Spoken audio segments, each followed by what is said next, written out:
nos deux frères, qui sont des Siamois, et qui s'entendent comme deux larrons en foire, le président Bassirou Diomaye Faye de la République et son premier ministre, ce sont des malins, ils se sont partagés le travail.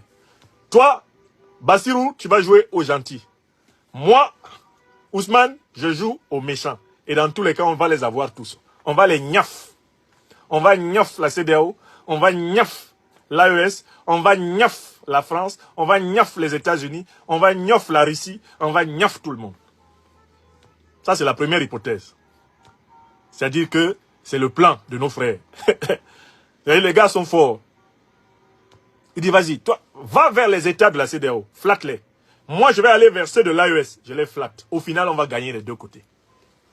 On va les gnaff. Ça, c'est la première hypothèse. Mais comme j'aime beaucoup nos frères qui viennent d'arriver au pouvoir, parce qu'ils sont infiniment préférables à Macky Sall, le vassal qui a fait souffrir le peuple, je veux leur dire que si c'est ça leur plan là, ce que je viens d'expliquer, qu'ils quittent dans ça, comme on dit à Abidjan. Je leur conseille de quitter dans ça et de faire une politique cohérente. Je ne peux pas dire que l'État sénégalais doit rompre des liens diplomatiques. Non. Là où vous avez affaire à des États qui sont clairement opposés à l'émancipation africaine, ne faites pas de passage de pommade. Ne mentez pas. Ne tombez pas dans l'hypocrisie, la veulerie. Ne léchez les pompes, ne cirez les pompes à personne. Veillez essentiellement aux intérêts vitaux du Sénégal. C'est votre droit. Personne ne pourra vous contester cela. Il y a des intérêts vitaux sénégalais. Vous êtes les responsables de l'État sénégalais. Vous devez protéger les intérêts du peuple sénégalais. C'est légitime. Mais ne vous sentez pas obligé de flatter les ennemis de l'Afrique. Quittez dans cette stratégie du bon et du mauvais flic. Bassirou le bon, Sonko le mauvais. Quittez dedans. Vous êtes des panafricanistes de gauche. Vous avez été élus sur un programme panafricaniste de gauche. Vous réalisez votre programme panafricaniste de gauche. Comme en diplomatie, on ne dit pas tout. Quand vous allez dans un pays dont vous savez bien qu'il est nuisible, vous ne parlez pas des questions qui fâchent publiquement. Parce que ça peut paraître comme un manque de respect à l'intelligence du peuple sénégalais. Un manque de respect à l'intelligence des peuples africains qui vous écoutent. Donc je me permets de réitérer ma critique. Je ne bouge pas une virgule de ma critique.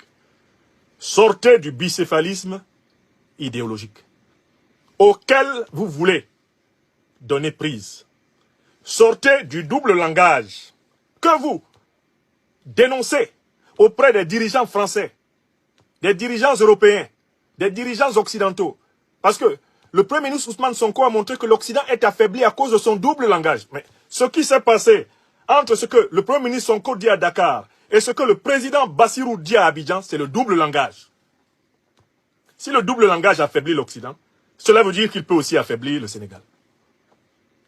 Le même double langage, le 2 poids 2 mesures que nous dénonçons auprès des dirigeants européens, des dirigeants occidentaux, il ne faut pas que nos dirigeants africains le pratiquent.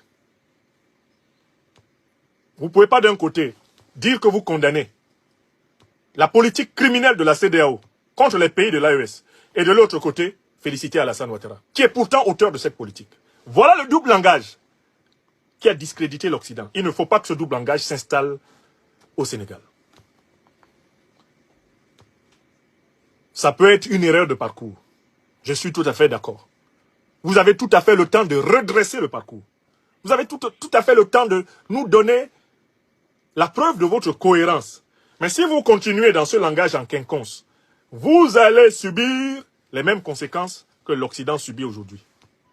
L'Occident discrédité par sa politique de 2 poids 2 mesures, eh bien ça risque d'être le pouvoir PASTEF discrédité par sa politique de 2 poids 2 mesures. Car ce qui tue Macloclo peut tuer Maclacla. Écrivez ça. C'est ce que je voulais vous dire.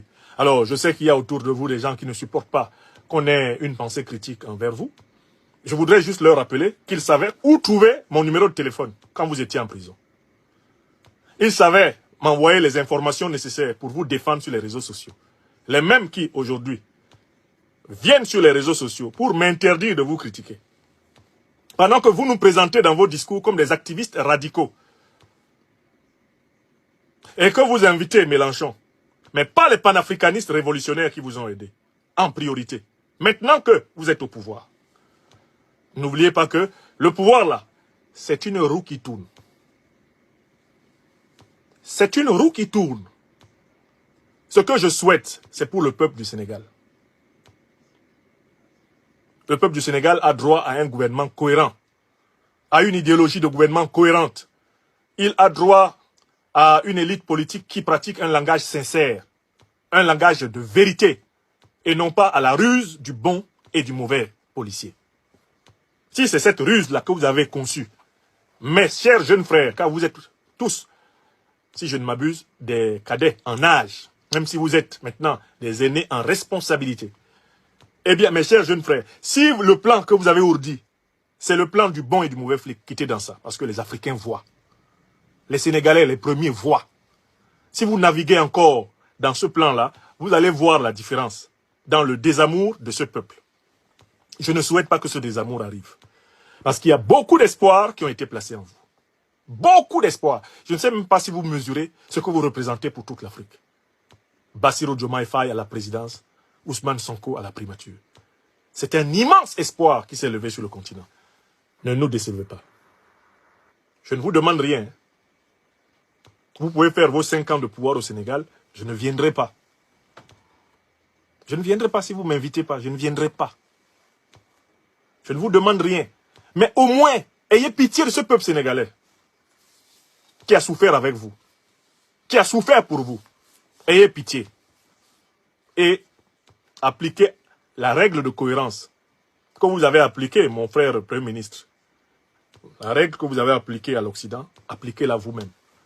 N'envoyez pas quelqu'un soutenir un despote invétéré comme Alassane Draman Ouattara à Abidjan, et puis de l'autre côté, vous condamnez la CEDEAO. Alors que la CEDEAO, c'est Alassane Ouattara. Vous ne pouvez pas à la fois condamner et louer Ouattara. Il ne peut pas à la fois être démocrate et antidémocrate. Il ne peut pas être à la fois dictateur et démocrate. Il ne peut pas être à la fois stabilisateur et déstabilisateur. C'est pas possible. C'est pas possible. Voilà. Voilà les choses que je voulais dire. Mais je souligne que je me suis vraiment réjoui de la qualité, de la démonstration spectaculaire donnée par le Premier ministre Ousmane Sonko lors de la visite de M. Mélenchon, qui, comme je l'ai dit, n'est pas un saint homme de la politique française. Il a été un peu trop facilement béatifié par le Premier ministre Ousmane Sonko.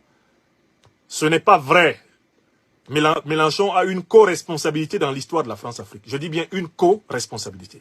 C'est incontestable. En tant que cacique du Parti socialiste français, il a sa part de responsabilité dedans. Il ne faut pas qu'on vous mente. Ne vous laissez pas abattre par vos symptômes de rhinite.